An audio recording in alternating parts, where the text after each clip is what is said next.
Sobat Maestro, sesaat lagi kita akan bersama-sama mengikuti program Hidup Sehat Pilihan Kita. Selamat mendengarkan.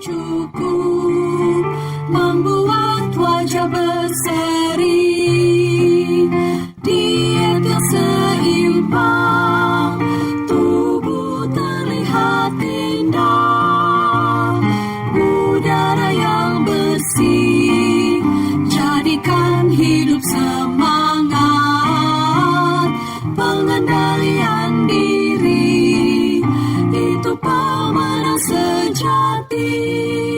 Hidup sehat, anugerah Tuhan.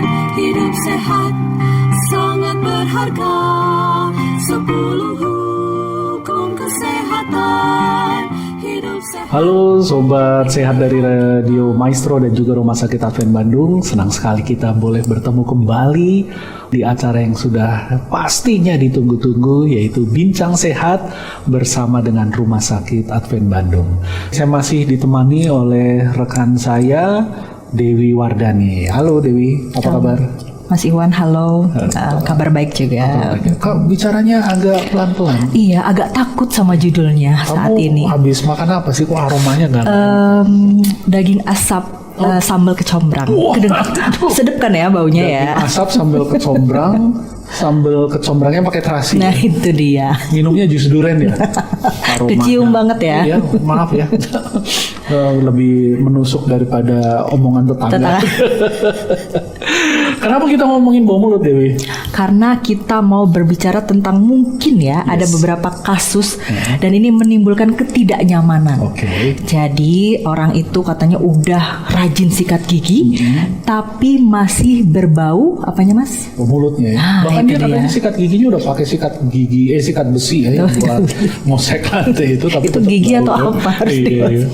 Baik Sobat Maestro, bahwa akan berbincang satu topik yang rasanya sangat menarik. Ada satu topik yang luar biasa yang akan kita bahas pada saat ini. Judulnya ini adalah halitosis. Aduh, halitosis. Itu apanya halilaya ya? Ini mungkin masih saudara sama Halilintar. Oke. Saya coba tadi cari tahu apakah ini masih satu marga, satu arisan, atau itu mungkin dia. satu RW gitu ya. Jadi kita akan berbincang tentang satu topik namanya halitosis. Kita pengen tahu nih halitosis itu apa, dan kita sudah bersama dengan narasumber kita, seorang yang akan membahas dan pastinya beliau adalah yang kompeten di bidangnya ya. Betul sekali. Kita akan berbincang bersama dengan Dokter Gigi Gracia. Halo dokter, bagaimana kabarnya?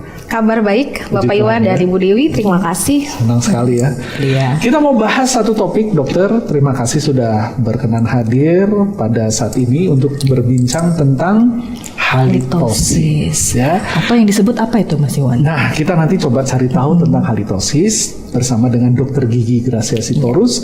Kalau sudah berbincang dengan dokter gigi, berarti halitosis itu berkaitan dengan gigi atau mulut ya. Iya, Kita langsung saja. Oke dokter, sebenarnya halitosis itu apa sih dok? Halitosis itu adalah bau mulut. Bau mulut ya. Sesingkat itu definisinya. Bau mulut saja ya. Iya. Bau itu memang simple, bau gitu, tapi itu menyakitkan. Apalagi ada yang mungkin ngomong ya, bau gitu ya. Memang simple, benar kata dokter Gracia itu. Iya. Bau gitu. Simple, only one word. gitu. Yes. Tapi waduh, rasanya menusuk banget ya. ya. Kenapa bisa bau mulut, Dok? Apakah ini keturunan, salah orang tua atau nenek moyang ya? Bau mulut kalau dilihat dari faktor penyebabnya sebenarnya beragam, Oke. bermacam-macam. Jadi kita perlu ada pemeriksaan gigi, pemeriksaan mulut yang jelas untuk mengetahui penyebabnya apa. Penyebabnya ya secara jelas pasti yang ada di dalam mulut. Oke. Jadi memang mulut itu adalah pintu utama untuk kita mengetahui apa yang sebenarnya terjadi masalah dalam tubuh kita. Oke. Gitu. Jadi kalau dibilang pintu utama artinya ya sesuatu hal yang penting ya, karena diperiksanya utama dari dalam mulut. Itu sebabnya kalau diperhatikan, kalau pernah berobat ke dokter, pasti disuruh buka mulut. Iya. Karena mau dilihat ada apa dalam mulut. Nggak hanya ke dokter gigi aja gitu. Artinya kalau kita ke dokter umum atau spesialis yang lain, ya biasanya akan dilihat dalam mulutnya. Jadi kalau halitosis adalah bau mulut, jadi penyebabnya ada di dalam mulut. Yang paling utama, saya bisa sebutkan ada 2 yang paling sering terjadi. Pertama adalah karang gigi.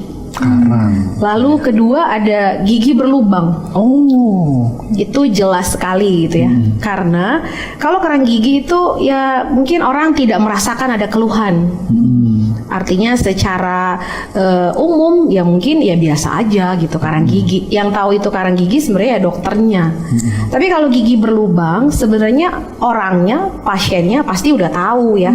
Karena biasanya sakit dong. Iya, jadi mereka akan ke dokter gigi kalau udah ada sakit. Betul. Sedangkan kalau gigi berlubang itu sudah kedetek atau sudah ada biasanya dari yang kecil saja sudah bisa terlihat itu sebuah lubang. Baik. Jadi artinya nggak semua orang bisa sadar diri kalau memang ada masalah gigi berlubang atau karang gigi. Baik. Gitu. Baik. Memang apa namanya, kalau periksa ke dokter gigi harus dibuka giginya ya, harus buka mulutnya. Tempo hari saya ke dokter gigi dibuka telinganya. Buat apa itu? Saya pakai headset, dokternya ngomong saya Nggak nggak dengar. Pak, dibuka dulu telinganya gitu. Jadi itu pengecualian. Ya. Waktu itu saya pernah ke dokter gigi tapi disuruh buka telinga.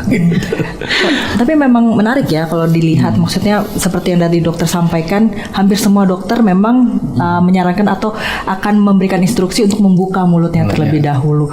Nah ini berarti kan dari satu sisi kita itu nggak boleh sembarangan juga ya memasukkan sesuatu ke dalam mulut kita, yang pada akhirnya nanti bisa terjadi yang tadi dinamakan halitosis tadi oleh dokter tadi sampaikan. Pertanyaan dok, kan orang itu ada masa-masanya mulutnya baunya nggak enak nih dok ya. Contoh bangun tidur nih, bangun tidur. Kalau bangun tidur mau nggak dicium suami ya? Bangun tidur, Ya kita pasrah aja lah. Biasanya kan kita bangun tidur mulutnya bau. Nah, halitosis ini apakah sesuatu yang memang terjadi sesaat dok? Atau memang itu melekat gitu, jadi sudah seperti si mereknya seseorang lah ya. Dia kan deket-deket itu mulutnya bau gitu. Atau hanya momen sesaat habis makan durian kah, durian baunya khas lah ya. Habis makan daging kemudian sendawa, mulutnya bau, atau makan bawang nih. Bawang putih. Gimana dok, itu sesuatu yang sesaat terjadi bisa hilang atau memang melekat ke seseorang? Kalau penyebabnya masih ada di dalam mulut, pastinya itu akan membuat jadi berkepanjangan bau mulutnya. Jadi balik lagi ke faktor penyebabnya. Contohnya kalau gigi berlubang ya, paling sederhana sekali. Gigi berlubang itu khasnya adalah ya mungkin karena kita nggak sikat gigi dengan teratur. Jadi kalau balik lagi tadi ceritanya bangun tidur, kenapa bau mulut ya? Gitu. Jadi teorinya adalah 2 kali sehari untuk sikat gigi. Pagi setelah makan, malam sebelum tidur. Yang saya selalu tekankan kepada pasien saya adalah jangan pernah skip sikat gigi malam. Sebelum tidur itu ya? Yes, sebelum tidur. Kenapa? Let's say hari ini saya sikat gigi nih tadi pagi setelah makan, lalu malam-malam saya males sikat gigi. Besoknya lagi kan baru sikat gigi. Jadi 24 jam. Bayangkan 24 jam saya tidak sikat gigi, dan itu nggak hanya sehari, 2 hari, 1 minggu, 1 bulan. Jadi nggak heran bau mulut itu ya akan di situ terus gitu. Ada nggak sih orang yang passionnya memang bau mulut gitu? Ya saya rasa manusia normal tidak ada yang suka bau. Ya pasti semua suka yang harum, yang wangi gitu. Jadi yang bahayanya adalah kalau kita merasa diri kita punya bau mulut, kita tidak merasa terusik, kita tidak merasa terganggu, tapi mengganggu orang lain. Ya itu yang paling parahnya. Sobat Maestro, Anda baru saja mendengarkan program Hidup Sehat Pilihan Kita. Terima kasih atas kebersamaan Anda. Istirahat yang cukup membuat wajah berseri. Diet yang seimbang, tubuh terlihat indah. Udara yang bersih